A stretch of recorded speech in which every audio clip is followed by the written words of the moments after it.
नमस्कार, मेरा नाम आलोक है। आप लाइव सिटीज़ देख रहे हैं। आज चर्चा होगी बिहार में बढ़ रहे अपराध की घटनाओं पर। सीनियर जर्नलिस्ट ज्ञानेश्वर हमारे साथ हैं। यदि हम आपको जानें, शुरुआती दिनों से जानें, तो आपकी शुरुआत ही हुई थी जब अखबारों में आप क्राइम जर्नलिस्ट से क्राइम के बारे में आप जानते हैं, क्राइम के विज्ञान के बारे में आप जानते हैं। इन दिनों जिस तरीके से अपराध की घटना बढ़ रही है, अगर हम बड़ी लूट की बात करें, कल दरभंगा में 10 करोड़ की लगभग लूट हो गई। राजधानी पटना में भी अपराध का जो ग्राफ है बढ़ता जा रहा है। सासाराम की बात करें, हथियार लहराए जा रहे हैं। तो कैसे देखते हैं ये जो थ्रेट है, ये जो समस्या आन पड़ी है, इसके बारे में क्या समझते हैं? क्या क्रोनोलॉजी है, क्या इसका जो तथ्य है, कैसे सुलझेगा ये? देखिए आलोक, आपने बिल्कुल सही कहा कि अपराध बढ़ रहा है और इसे मैं कैसे देखता हूँ। यह भी सही कि मैं पिछले 30 वर्षों से अपराध को समझता रहा हूँ, आज अपराध को जानता रहा हूँ, कई जगहों पर रहा। तो देखिए, मैं जो समझता हूँ वह बिहार में जो सत्ता पक्ष के नेता हैं, जैसा वे समझते हैं, मैं वैसा नहीं समझता हूँ। देखिए, जब विपक्ष आरोप करता है कि बिहार में अपराध बढ़ रहा है, अब जंगल राज का मालिक कौन है? महाजंगल राज का। महाजंगल राज, ठीक है। तो सत्ता पक्ष के, आज ही मैं भाजपा की किसी नेता का बयान सुन रहा था, जदयू के भी किसी प्रवक्ता का बयान सुन रहा था। वे कहते हैं कि लालू यादव के राज में अपराधियों को संरक्षण दिया जाता था, हम अपराधियों को पकड़ते हैं। चलिए हम आपकी ही बात मान लेते हैं। तो आपके राज में जब आप अपराधी को पकड़ रहे हैं तो अपराध हो क्यों रहा है? देखिए, मैं इस बात से भी सहमत हूं कि अपराध को शून्य नहीं किया जा सकता है, लेकिन अपराध के रोकथाम की दिशा में सख्त कार्रवाई की जा सकती है। लेकिन इधर के दिनों में यह कार्रवाई जो है कम हुई है, या यूं कहें कि प्रशासन, पुलिस ढीला दिखाई पड़ा है, क्योंकि पुलिस को आपने दूसरे काम में डाइवर्ट भी किया है। इसलिए मैं इस बात से तो कतई सहमत नहीं हो सकता हूं कि बिहार में बढ़ते अपराध पर सवाल तेजस्वी यादव से पूछा जाना चाहिए। बिहार में बढ़ते अपराध पर सवाल बिहार के डीजीपी और बिहार के चीफ मिनिस्टर नीतीश कुमार से ही पूछा जाएगा। आलोक, देखिए लगातार देखिए, घटनाएं हो रही हैं। हम धीरे धीरे सब पर आएंगे। अगर लूट की घटना को देखें तो वो पतली सी गली थी। सीसीटीवी फुटेज जो हमारे पास निकल के आया, हमने देखा भी। उस पतली गली में 25 राउंड फायरिंग होती है। लोग काफ़ी दहशत में हैं, घरों से बाहर नहीं निकल रहे हैं। संजय सरावगी, भाजपा के विधायक, पहुँचते हैं, कहते हैं लॉ एंड ऑर्डर का जो मामला है काफ़ी ही तूल पकड़ता जा रहा है। और उसी वक्त नीतीश कुमार एक अन्य मार्ग में लॉ एंड ऑर्डर को लेकर के बैठक करते रहते हैं। देखिए आलोक, आपने दरभंगा की चर्चा की है। दरभंगा में जहां कल 7 करोड़ रुपए की, बाद में यह बात आई कि 7 करोड़, करीब 14 किलो सोना और 2 लाख रुपए कैश की जो घटना घटी है। अलंकार ज्वेलर्स है जो पवन कुमार लाठ और उनके भाई सुनील कुमार लाठ चलाते हैं। तो देखिए, सचमुच यदि दरभंगा के बजाय यह घटना, लूट और डकैती की यह घटना पटना में हो जाती, बेगूसराय में हो जाती, आरा में हो जाती, गया में हो जाती, तो मुझे आश्चर्य नहीं होता। हाजीपुर में भी हो जाती तो मुझे आश्चर्य नहीं होता। क्योंकि देखिए, बात को समझिए। आपने कहा अपराध विज्ञान को मैं समझता हूं, क्रिमिनोलॉजी को मैं समझता हूं। मैंने जिन जिलों का नाम लिया, पटना, बेगूसराय, गया, हाजीपुर, जो भी जिले, आरा का नाम लिया, ये गढ़ ऑफ क्रिमिनल्स हैं। लेकिन घटना हुई है दरभंगा में। देखिए, दरभंगा में आज भी बहुत ऑर्गेनाइज्ड गैंग नहीं है। देखिए, दरभंगा की पहचान दूसरी रही है। यदि आप आज़ादी के पहले के दिनों की बात करेंगे, तब एक ब्रिटिश साहित्यकार थे, हिंदी के साहित्यकार थे, डॉक्टर ग्रियर्सन।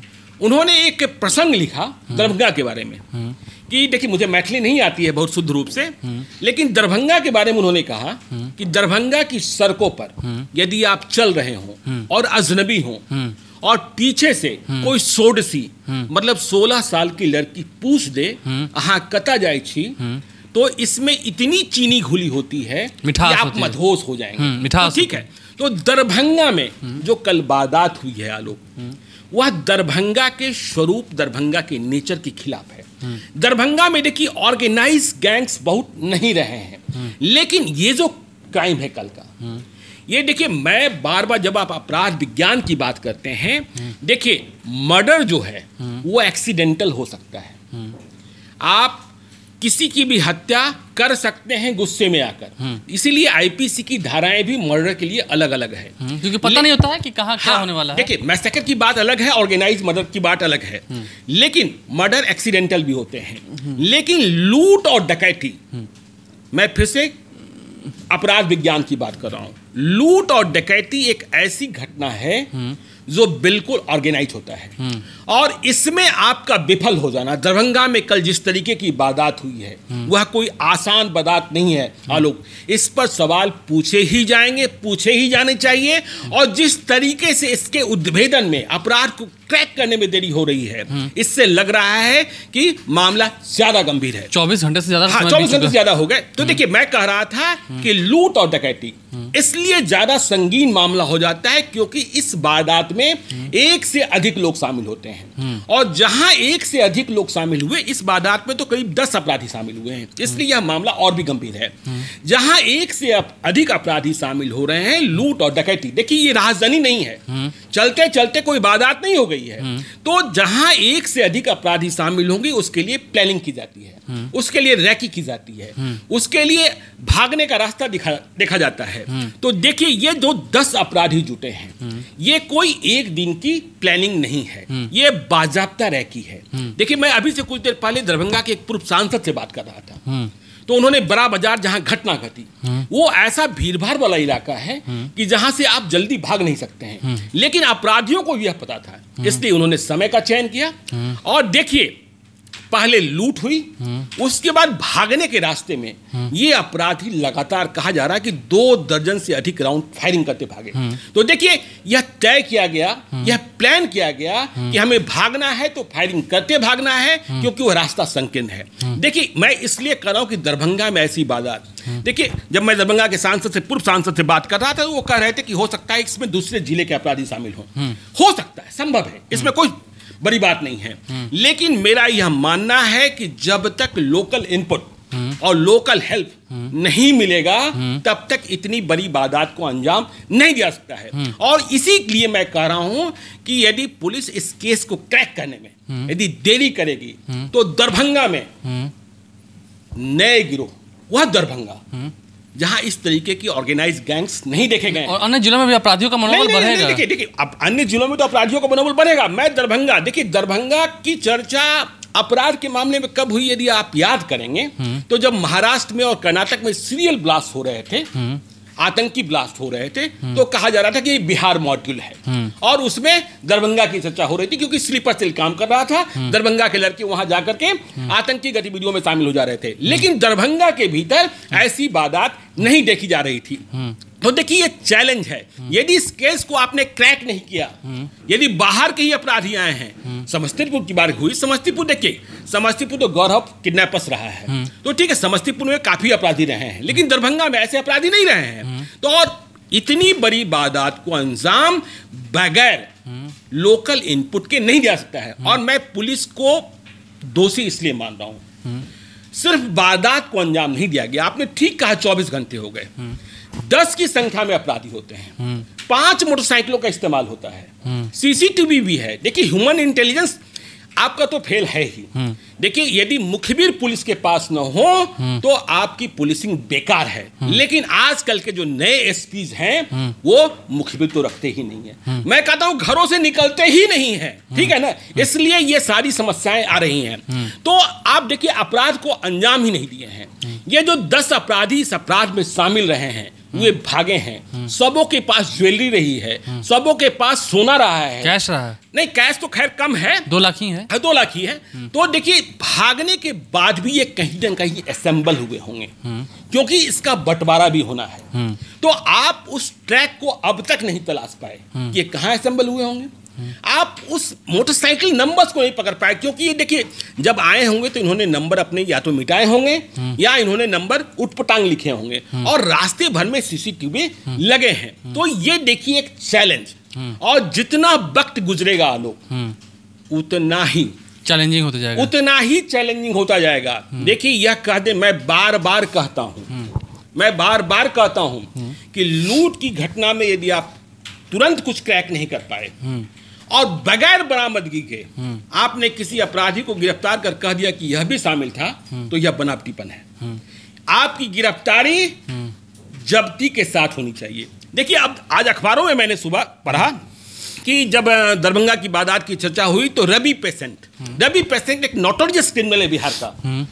पटना में उसने कई बड़ी डकैती को अंजाम दिया और जो उसका टारगेट होता है वो भी ज्वेलरी शॉप होते हैं, तो उसे भी गिरफ्तार किया गया था और वह भी पुलिस की हाजत से, कोर्ट से भागा था। तो देखिए, मैं फिर से बिहार में सवाल पैदा हो रहा हूं कि बिहार में पुलिस का जो मनोबल है या बिहार में जो पुलिस की कार्यशैली है वह खत्म हुई है, वह टूटी हुई है, कानून का खौफ खत्म हुआ है। नहीं, कानून का खौफ खत्म आपने कराया ना। देखिए, आप इस बात को समझिए, सरकार बन गई, सरकार बनने से पहले ही बिहार में डीजीपी जो हैं, director general of police, Bihar police के मुखिया, वो तदर्थ व्यवस्था में है, कार्यकारी हैं, जो एसके सिंघल हैं। उन्हें स्वयं पता नहीं है कि कल हम रहेंगे कि नहीं रहेंगे। और देखिए, 3 नाम आए। भाई, आपको जिनको बनाना है वो बना दीजिए ना, जिनको भी बनाना है। यदि इनको ही आपको कंटिन्यू करना है तो आप इनको ही कंटिन्यू कर दीजिए, ताकि इन्हें पता तो हो कि हाँ, हमें काम करना है। इन्हें तो यह भी नहीं पता है कि कल हम डीजीपी रहेंगे कि नहीं रहेंगे। तो ये जो दरभंगा की घटना है ना, ये ऑर्गेनाइज क्राइम का एक बहुत ही। दूसरी बात देखिए आलोक, जिस बात को लेकर हम बार बार कहते हैं, राजधानी पटना पर भी आएंगे हम लोग। राजधानी पटना में भी कई सारी हत्याएं हुई हैं। कल मुख्यमंत्री नीतीश कुमार ने समीक्षा बैठक की। मुख्यमंत्री नीतीश कुमार ने स्पिरिट ट्रायल की बात की, जिसकी शुरुआत बिहार में अभियान ने की थी। बीच में यह कैसे बंद हो गया, कहां बंद हो गया, किसी को पता नहीं। देखिए, मैं कुछ साल पहले मैं दिल्ली पुलिस के एक कमिश्नर से मिला था, ऐसे ही चर्चा हो रही थी। देखिए, जब आप क्राइम रोकना चाहते हैं, क्रिमिनल को बहुत जद्दोजहद के बाद आप अरेस्ट करते हैं। और आज अभी से थोड़ी देर पहले मैंने बताया कि रवि गोप को, पटना के मोस्ट वांटेड क्रिमिनल को, जिसे पर 50,000 रुपए इनाम घोषित था, आप बरसों से तलाश रहे थे, उसे आपने गिरफ्तार किया। लेकिन 48 घंटे के भीतर वह आपकी गलतियों के कारण, आपकी मिलीभगत के कारण जेल से बाहर आ गया। तो आप देखिए, मैं जब दिल्ली पुलिस के कमिश्नर से मैं मिला और मेरी बात हो रही थी, बिहार में भी ऐसे कई पुलिस पदाधिकारी रहे हैं जो इस पर काम करते रहे हैं। उन्होंने ये बताया कि देखिए, आप जब तक बेलर पर, बेल बॉन्ड भरने वाले पर खौफ नहीं पैदा करेंगे, अपराधियों को भागने से नहीं रोक पाएंगे। देखिए, होता क्या है आलोक, बिहार का क्या है, कोर्ट ने बेल दे दिया, आप बिहार के कोर्ट प्रीमिसेस में घुस जाइए, घूम जाइए, वहां आपके फर्जी जमानतदार बनने वाले 5,000, 7,000, 10,000 रुपए में तैयार होते हैं, जिन्हें आप रोक नहीं पाते हैं। और जिस प्रदेश में अपराध को रोकने की कोशिश की गई है, वहां शुरुआती प्रक्रिया में इसकी व्यवस्था की गई है कि कोई फर्जी जमानतदार, देखिए, आप जब जमानतदार बनते हैं तो इसका मतलब यह होता है कि जब वह भागेगा तो कसूरवार आप होंगे। लेकिन क्या बिहार में आपने कभी देखी जैसी व्यवस्था? बिहार में जितना भी बड़ा क्रिमिनल हो उसे बेलर मिल जाता है। लेकिन बिहार में भी कुछ वैसे अधिकारी रहे हैं जिन्होंने अपने कार्यकाल में इतना कानून का खौफ पैदा किया कि अपराधी को कोर्ट से बेल मिल गया, लेकिन उसका बेल बॉन्ड भरने वाला कोई व्यक्ति नहीं मिलता था। तो ये कानून का खौफ पैदा करना होता है, और ये कानून का खौफ मिटता दिख रहा है। विपक्ष सवाल पूछता है तो इसका जवाब ये नहीं है कि तेजस्वी यादव के राजपाट में क्या होता था, तेजस्वी यादव के बाबूजी के राजपाट में क्या होता था, अभी क्यों हो रहा है, कैसे हो रहा है, यह देखना बिहार सरकार का जिम्मा है। अब आप पटना की बात नहीं, राजधानी पटना में अगर हम बात करें, राजधानी पटना में इन दिनों आप देख रहे होंगे दर्जनों हत्याएं हुई हैं। कई सारे जो नहीं, देखिए हत्या की बात तो मैंने पहले कहा कि एक्सीडेंटल, देखिए उसका डिटेक्शन होना जरूरी है। लेकिन पटना की जिस घटना के बारे में आप चर्चा करना चाहते हैं, या चर्चा होनी चाहिए यदि क्राइम के संदर्भ में हो रही है, तो कल नौबतपुर से चावल मिलके, राइस मिलके 2 व्यापारी बंधुओं का, अमित गुप्ता और राकेश गुप्ता का अपहरण हुआ है। उनकी गाड़ी लाबारी हालत में मिली है और किडनैपिंग की गई है। व्यवसायियों में भी कहीं ना कहीं जो बात शुरू से हो रही थी कि व्यवसायी जो हैं वो खौफ के माहौल से बाहर आकर के काम करते हैं। नहीं, अभी उस पर आ रहे हैं, उसी पर चर्चा कर रहे हैं। तो देखिए, ये किडनैपिंग ये क्या है क्या नहीं है। आज मैं कई पुलिस पदाधिकारियों से बात कर रहा था, उन्होंने कहा देखिए अब तक कोई रैंसम कॉल नहीं आया है। वे कह रहे थे कि ये जो दोनों व्यापारी हैं, इनके जिम्मे, इनके मत्थे कई लोगों का करोड़ों रुपया बकाया था। देखिए, बकाया हो सकता है, व्यापार कर रहे हैं, बैंक का बकाया हो सकता है, व्यक्ति का बकाया हो सकता है, लेकिन इसका आशय यह कतई नहीं होता है कि उसका अपहरण हो जाएगा। यदि किसी व्यक्ति ने पैसे वसूली के लिए भी उसे बंधक बना लिया तो यह गैर कानूनन है। और यदि यही मामला है और 24 घंटे से अधिक गुजर रहे हैं तो यह मामला और भी संगीन हो जाता है कि किसी आदमी को, देखिए रैंसम कॉल की बात जब आप करेंगे तो जो अपहर्ता गिरोह होते हैं, जो किडनैपर्स होते हैं, तो कई कई दिन का वक्त लगा लेते हैं। लेकिन यदि इस व्यक्ति को पैसे के लेन देन के कारण बंधक बनाया गया है तो क्या पुलिस इस केस को भी क्रैक नहीं कर सकती है? तो देखिए बिहार नहीं, विश्वास भी बात है ना। जैसे हम कह रहे हैं व्यवसाय संगठनों पर, मारवाड़ी संगठनों पर, आप जानते हैं पटना में अगर हम मारवाड़ी समाज की बात करें तो बहुत बड़ा बाजार है। वो लोग भी क्या इन सब चीज़ों को देख कर डर नहीं जाते होंगे? जो दुकान 9 बजे बंद होनी चाहिए, 10 बजे बंद होनी चाहिए, वो दुकानें 8 बजे ही बंद हो जाएंगी। नहीं, देखिए भगवान न करे ऐसा हो, ठीक है ना, सरकार जगेगी और ऐसा खौफ नहीं होगा, पैदा होगा। मुझे लगता है नीतीश कुमार इस पर कोशिश करेंगे। लेकिन हाँ, वे बार बार समीक्षा करते हैं। देखिए बिहार पुलिस में दिक्कत क्या है, थ्रेट को एनालाइज नहीं करती है और थ्रेट को किसी न किसी कारण से ऐसे भूल जाती है। आप याद कीजिए 2 साल हो गए होंगे, हाजीपुर में गुंजन खेमका की हत्या हुई थी। बड़े व्यापारी थे।